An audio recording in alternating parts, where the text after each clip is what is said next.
छठा कदम, नकारात्मक असर से बचें। आजकल के नवयुवक बड़े लोगों के व्यवहार और मीडिया से बहुत जल्दी प्रभावित हो जाते हैं। साथियों का दबाव केवल बच्चों और किशोरों पर ही नहीं बल्कि बड़े लोगों पर भी असर डालता है। स्वाभिमान की कमी की वजह से लोगों में नहीं धन्यवाद कहकर बुरे असर से दूर रहने की हिम्मत नहीं होती। यह नकारात्मक प्रभाव क्या है? नकारात्मक सोच वाले लोग।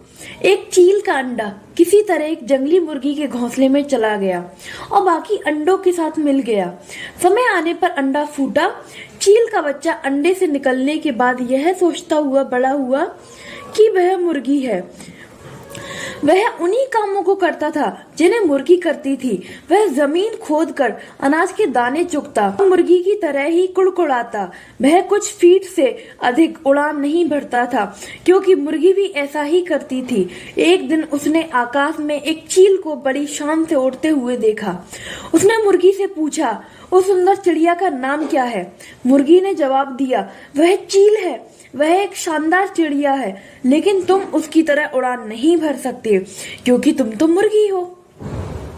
चील के बच्चे ने बिना सोचे विचारे मुर्गी की बात को मान लिया। वह मुर्गी की जिंदगी जीता हुआ ही मर गया। सोचने की क्षमता न होने के कारण वह अपनी विरासत को खो बैठा। उसका कितना बड़ा नुकसान हुआ। वह जीतने के लिए पैदा हुआ था पर वह दिमागी रूप से हार के लिए तैयार हुआ था। अधिकतर लोगों के लिए यही बात सच है। जैसा कि ओलिवर वेंडहाल होम्स ने कहा, हमारे जीवन का सबसे दुर्भाग्यपूर्ण पहलू यह है कि ज्यादातर लोग अपने मन में कुछ करने की इच्छा लिए ही कब्र में चले जाते हैं। हम अपनी ही दूरदर्शिता की कमी की वजह से बेहतरी हासिल नहीं कर पाते। अगर हम चील की तरह आकाश की बुलंदियों को छूना चाहते हैं तो हमको चील के तौर तरीकों को सीखना होगा। अगर हम खुद को कामयाब लोगों के साथ जोड़ेंगे तो हम भी कामयाब हो जाएंगे। अगर हम चिंतकों के साथ जुड़ेंगे तो चिंतक बन जाएंगे। यदि हम देने वालों के साथ रहेंगे तो देने वाले बन जाएंगे और अगर हम नकारात्मक सोच वालों के साथ रहेंगे तो वैसे ही बन जाएंगे। जब कोई जिंदगी में कामयाबी हासिल करता है तो तुच्छ लोग उस पर कीचड़ उछालते हैं और उसकी टांगे खींचने की कोशिश करते हैं। हम जब खुद को ऐसे तुच्छ लोगों से उलझने से बचा लेते हैं तो हम जीत जाते हैं। मार्शल आर्ट में सिखाया जाता है कि जब कोई हम पर हमला करे तो उसे रोकने के बजाय अपनी जगह से हट जाइए, क्योंकि इसलिए कि रोकने के लिए ऊर्जा की जरूरत होती है। उसका इस्तेमाल और बेहतर कामों के लिए क्यों ना किया जाए। तुच्छ लोगों से उलझने के लिए हमको उनके स्तर तक नीचे उतरना पड़ता है और वे यही चाहते हैं, क्योंकि ऐसा करके हम उनमें से एक बन जाते हैं। नकारात्मक लोगों को अपने मकसद में कामयाब मत होने दीजिए। खुद को नीचे मत गिराइए। याद रखिए कि किसी आदमी का चरित्र केवल इस बात से नहीं आंका जाता कि वह कैसी सोहबत में रहता है, बल्कि इस बात से भी आंका जाता है कि वह किन लोगों की संगत नापसंद करता है। धूम्रपान, नशीली दवाएं और अल्कोहल। मेरे शराब ना पीने की वजह यह है कि मैं जानना चाहती हूँ कि मैं कब अच्छा समय बिता रही हूँ। शराब पीने के बाद आदमी के दिल दिमाग पर कोई रोक टोक नहीं रह जाती और वह मनमानी हरकतें करने लगता है। सफर के दौरान मैंने देखा है कि कुछ देशों में शराब पीना वक्त बिताने का जरिया बन गया है। अगर हम शराब नहीं पीते हैं तो वे हमें इस तरह देखते हैं जैसे कि हम कोई गलत काम कर रहे हैं। उनका आदर्श यह है, अगर हमारी स्कॉच अच्छी है तो इससे कोई फर्क नहीं पड़ता कि हमारी अंग्रेजी कितनी बुरी है। अगर कोई बैंकर उनसे पूछे कि आपकी नकद संपत्ति क्या है तो वे स्कॉच की 2 बोतलें दिखा देंगे। आज के दौर में शराब और सिगरेट पीना शान की बात मानी जाती है। इनकी शुरुआत करते वक्त आदमी सोचता है, पहली बार ही तो पी रहा हूँ। अगर हम लोगों से पूछे कि वे अल्कोहल या नशीली दवाएं क्यों लेते हैं तो वे हमको जश्न मनाने, मजा लेने, दिक्कतों को भुलाने, तनाव दूर करने, तजर्बा करने, दूसरों का पर रोब डालने, खुद को फैशनेबल साबित करने, मेल जोल बढ़ाने और व्यापारिक मकसद जैसी कई वजह गिना देंगे। लोग खुद को साथियों की मांग के मुताबिक ढालना चाहते हैं। मुझे ताज्जुब होता है कि हम क्या तुम मेरे दोस्त नहीं हो? बस एक जाम सफर के लिए, केवल एक जाम मेरी सेहत के लिए जैसे जुमले की वजह से साथियों के दबाव में कैसे आ जाते हैं।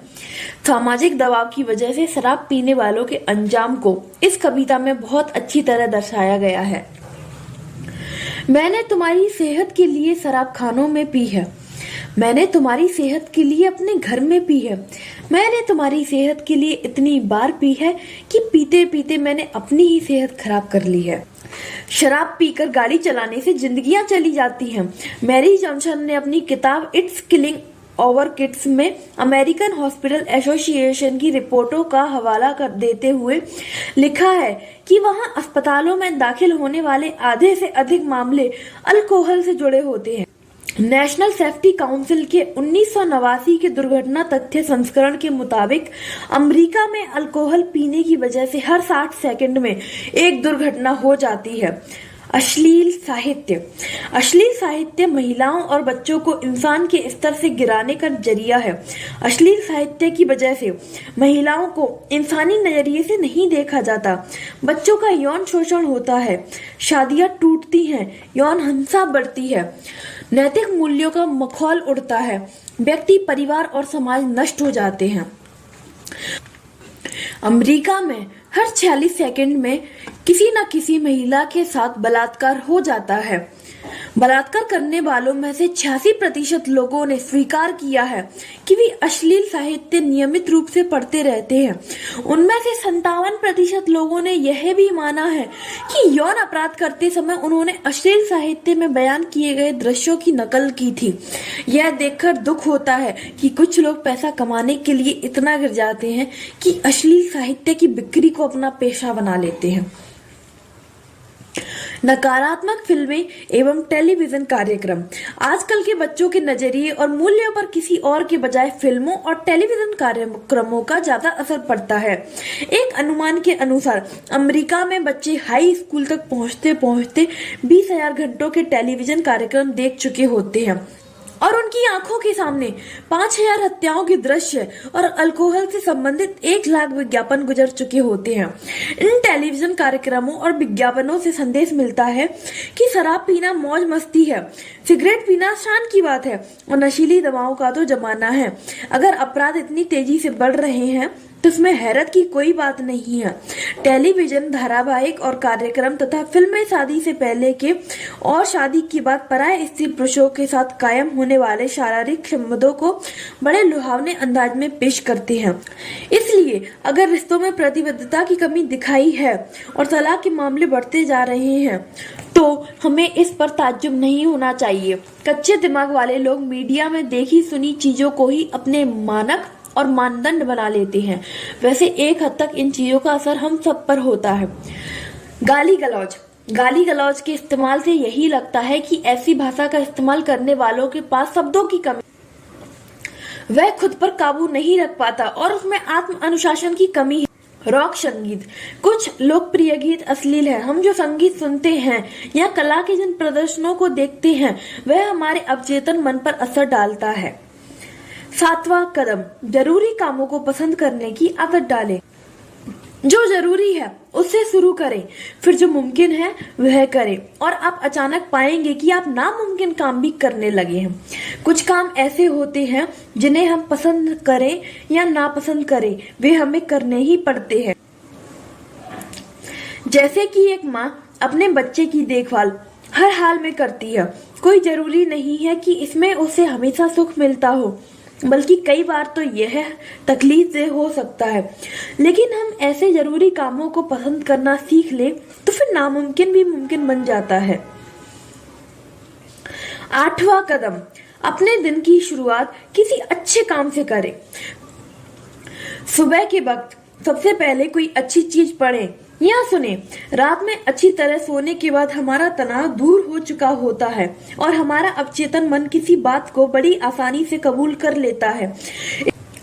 इससे दिन भर के लिए एक लय बन जाती है और हमारी दिमागी सोच का ताना वाना सही रूप ले लेता है, जिससे हमारा पूरा दिन अच्छा बन जाता है। खुद में बदलाव लाने के लिए हमें सोचे समझे ढंग से कोशिश करनी होगी और पूरे संकल्प के साथ अच्छे विचार और व्यवहार को अपनी जिंदगी का हिस्सा बनाना होगा। सकारात्मक विचार और व्यवहार को अपनाने का अभ्यास रोज करें और इसे तब तक जारी रखें जब तक यह आदत ना बन जाए। हार्वर्ड विश्वविद्यालय के विलियम जेम्स का कहना है, अगर आपको अपनी जिंदगी बदलनी है तो उसकी शुरुआत फौरन करें। अगर आप अब तक बताए जा चुके 8 तरीकों पर अमल करें तो विजेता बन जाएंगे। So hi everyone, that's it for today. This is Namta. I will meet you in the next one for next part. Don't forget to like, comment, subscribe and share and press the bell icon.